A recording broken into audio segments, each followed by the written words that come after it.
Assalomu alaykum azizlar. Assalomu alaykum qadrli teletomoshabinlar. Efirda viloyat ichki ishlar boshqarmasi axborot xizmati tomonidan tayyorlangan vaziyatlar rakursi ko'rsatuvi.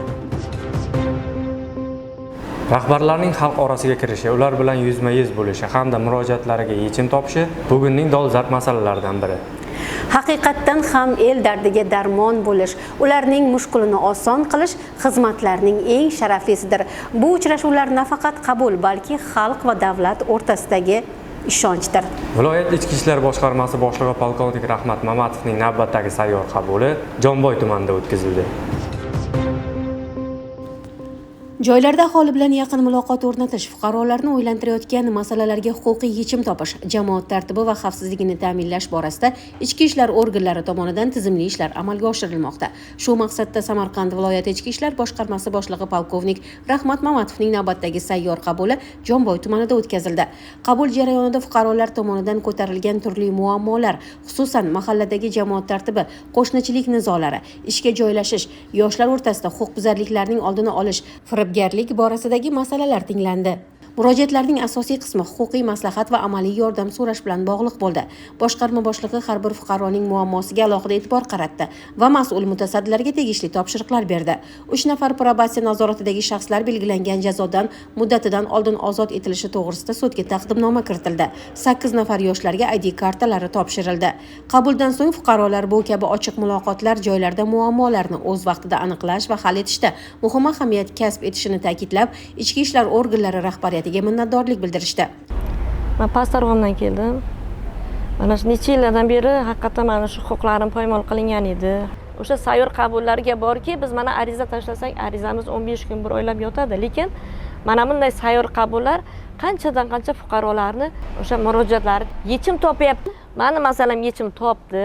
Men bularga minnatdorchilik bildiraman. Samarqand viloyatida bunday sayyor qabullar boshqa hududlarda ham davom ettirilishi belgilangan. Maktab yoki litseyni tamomlab, katta hayotga otlanayotgan yoshlar qalbida bir olam hayajon, zavq va shavq hamohang bo'ladi.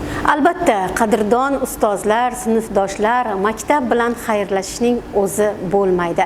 Endi bular ortda qolib, kelajak sari olg'a boriladi.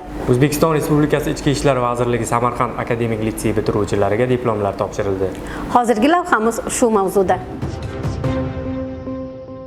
O'zbekiston Respublikasi Ichki ishlar vazirligi Samarqand akademik litsey bitiruvchilariga diplom topshirish marosimi bo'lib o'tdi. Tadbirda Samarqand viloyati ichki ishlar boshqarmasi rahbariyati hamda taklif etilgan jamoat tashkilotlari, bitiruvchilar va ularning ota-onalari hamda litsey pedagog xodimlari ishtirok etdi.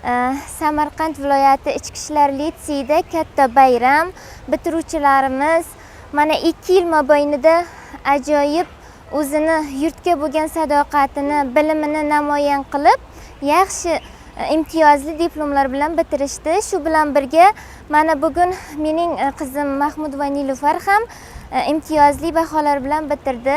Men ota-onalar nomidan mana shu ichki ishlar litseyining barcha ustozlariga o'z minnatdorchiligimni bildiraman. O'qish davomida barcha fanlarni a'lo baholarga o'zlashtirgan, namunali xulqi va jamoat ishlaridagi faolligi bilan tengdoshlariga o'rnak bo'lgan, o'zining bilimi, intizomi hamda tirishqoqligi bilan ustozlarning o'gitlariga qat'iy amal qilib kelgan bitiruvchilar alohida e'tirof etildi.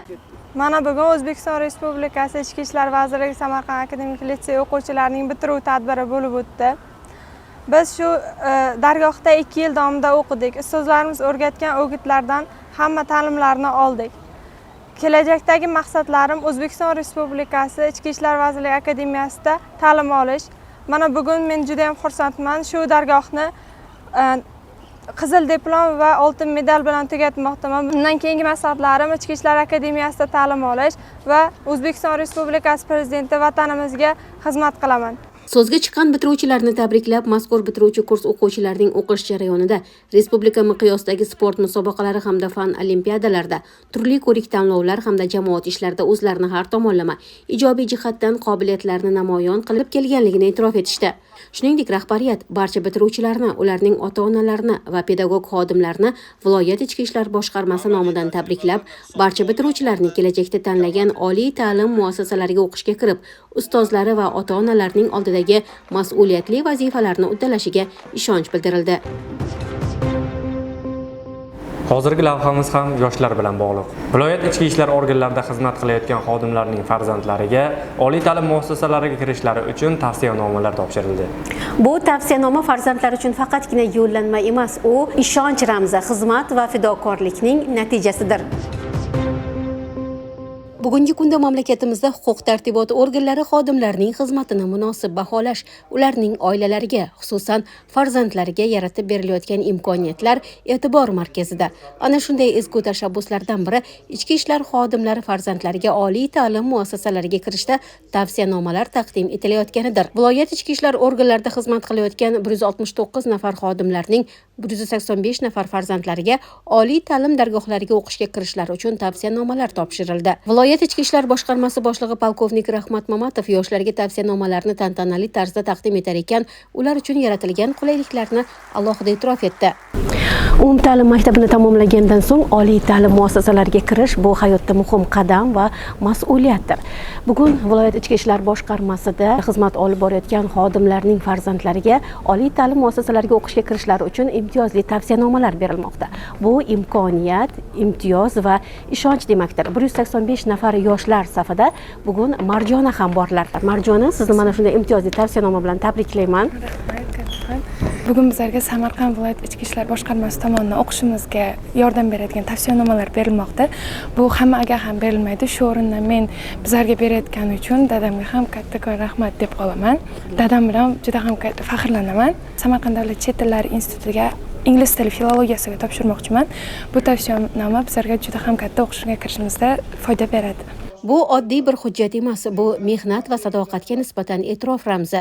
Bu tavsiyanoma orqali yoshlar faqat oliygohga kiribgina qolmaydi, balki uning orqasida otasining yoki onasining yurti uchun qilayotgan fidokorona xizmatlari, xavf-xatarlarga qarshi turgan onlari ham bor. Bu adolat, bu e'tibor, bu xalq va davlat birdamligining timsoli. Mana bugun biz uchun quvonchli kun. Farzandlarimizga oliy ta'limga kirish uchun tavsiyanomalar berilyapti. Biz bundan juda xursandmiz. Farzandlarimizga beriladigan e'tibordan, biz yaratiladigan imkoniyatlardan biz ota-ona sifatida juda ham xursandmiz, juda ham minnatdormiz. Boshqarma boshlig'imizga, aynan rahbariyatga, vazirligimiz rahbariyati va muhtaram prezidentimizga bunday yaratiladigan imkoniyatlar uchun biz o'z minnatdorchiligimizni bildiramiz. Farzandining oliy ta'lim olishi uchun berilayotgan tavsiyanoma ichki ishlar tizimida xizmat qilayotgan har bir ota-onaga o'z kasbiga sadoqat, kelajakka ishonch bag'ishlaydi. Eslatib o'tamiz, siz viloyat ichki ishlar boshqarmasi axborot xizmati tomonidan tayyorlangan vaziyatlar rakursi ko'rsatuvini tomosha qilmoqdasiz. Halol mehnat qiluvchi insonning turmushida baraka, kasbida unum bo'ladi. Afsuski, ana shunday tinch hayotga rahna soluvchi qo'shtirnoq ichidagi ayrim shovvozlar ham uchrab turadi. Samarqand tumanidagi dala maydonlaridan qoramol o'g'irlagan shaxslar qo'lga olindi. Unutmang, har qanday jinoyatga jazo muqarrar. Samarqand tumani ichki ishlar bo'limi tezkor qidiruv xizmati xodimlari tomonidan qoramol o'g'rilari fosh etildi. 2025-yil 23-aprel kuni fuqaro Samarqand viloyati ichki ishlar boshqarmasining 102 operatoriga qo'ng'iroq qilib, Samarqand tumani Yangariq mahallasidagi dala maydonidan 4 bosh qoramollari noma'lum shaxs tomonidan o'g'irlab ketilganini va ularni topishga yordam berishini hamda ushbu o'g'irlikni sodir qilgan shaxslarga qonuniy chora ko'rishni so'ragan. Tezkor xodimlar tomonidan olib borilgan tezkor qidiruv tadbirlari davomida qoramollar qo'lma-qo'l sotilib ketganligi aniqlandi. Holatning barcha ishtirokchilari ushlangan. Mazkur holat yuzasidan Samarqand tumani ichki ishlar bo'limi huzuridagi tergov bo'limi tomonidan O'zbekiston Respublikasi Jinoyat kodeksining 169-moddasi 2-qismi B bandi bilan jinoyat ishi qo'zg'atilgan. Qoramol egasi o'zining mamnunligini hamda ichki ishlar organlari xizmatidan rozi ekanligini bildirib, bundan keyin qoramollariga maxsus chiplar o'rnatayotgani va boshqa ehtiyot choralari ko'rayotganini aytdi. May oyida mollarni yo'qotib, militsiyalarga rahmat topib berdi.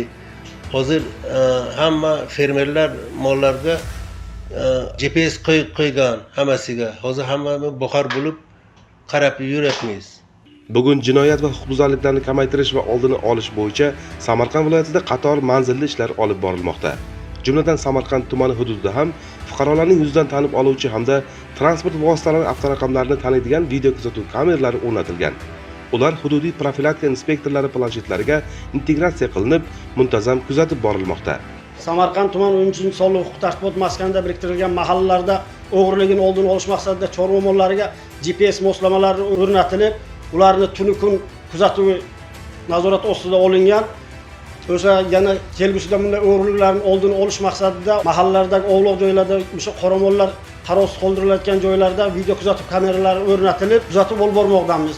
Shu chorva mollar egalari, fermer xo'jaliklari bilan hamkorlikda ishlarni tashkillashtirib, tungi xizmat vaqtida ular bilan hamkorlikda xizmat tashkil etilgan. Jinoyat va huquqbuzarliklarning oldini olishga qaratilgan tezkor profilaktik tadbirlar barcha joylarda uyushqoqlik bilan davom etmoqda. Yoz bolajonlar uchun nafaqat ta'til, balki oromgohlarda maza qilib hordiq olish, do'stlik va tarbiya mavzumidir. Viloyat Ichki ishlar boshqarmasi boshlig'i polkovnik Rahmat Mamatov yozgi bolalar sog'lomlashtirish oromgohlarida bo'lib, bu yerdagi sharoitlar, bolajonlarning xavfsizligi va ta'lim-tarbiya borasida olib borilayotgan ishlar bilan tanishdi. Samarqand viloyat Ichki ishlar boshqarmasi boshlig'i polkovnik Rahmat Mamatov Samarqand tumanidagi bolajonlarning yozgi dam olish maskanlari bilan tanishdi. Yozgi dam olish oromgohlarining mavsumda ishlash jarayonlari, bu maskanda bolalarning miriqib dam olish uchun yaratilgan sharoitlar, ularning xavfsizlik masalalari yuzasidan taklif va tavsiyalarni berdi. Yozgi ta'til vaqtida bolalar xavfsizligini ta'minlash, profilaktika ishlarini kuchaytirish, oromgohlardagi ichki ishlar organlari xodimlarining xizmatini samarali tashkil etish, hududda bolalar bilan bog'liq salbiy holatlarning oldini olishga bosh maqsad sifatida e'tibor qaratildi. Bolalarning vaqtini mazmunli o'tkazish, ularning xavfsizligini ta'minlash, oromgoh hududida nazoratning qay darajada tashkil etilgani, video kuzatuv tizimlari hamda kelib chiqishi mumkin bo'lgan xavf-xatarlarning oldini olish bo'yicha qilingan ishlar ham ko'zdan kechirildi. Boshqarma boshlig'i oromgoh ma'muriyati, tarbiyachilar va profilaktika inspektorlari bilan uchrashib, bolalar bilan suhbatlashdi, ularning taklif va mulohazalarini tingladi. Shuningdek, hamkorlikda o'tkaziladigan profilaktik tadbirlarni yanada samarali tashkil etish yuzasidan tegishli ko'rsatma va topshiriqlar berdi. Jamiyat kelajagi yoshlar qo'lida, lekin ming afsus bo'lsinki, ayrim manfaatparast kimsalar zahri qotil bo'lmish giyohvandlik moddalarini pullash bilan ovora. Giyohvandlik nafaqat shaxs, balki oila, butun jamiyatni vayron qiluvchi illatdir. Uni tarqatish inson hayoti bilan bog'liq jinoyatdir va qonun oldida javobgarlik muqarrar. Qoradori 2025 keng qamrovli tezkor profilaktik tadbirlari doirasida Samarqand viloyati Ichki ishlar boshqarmasi tezkor qidiruv xizmati, jinoyat qidiruv boshqarmasi, giyohvandlik va psixotrop moddalarning noqonuniy muomalasiga qarshi kurashish bo'limi xodimlari tomonidan tezkor tadbir o'tkazildi.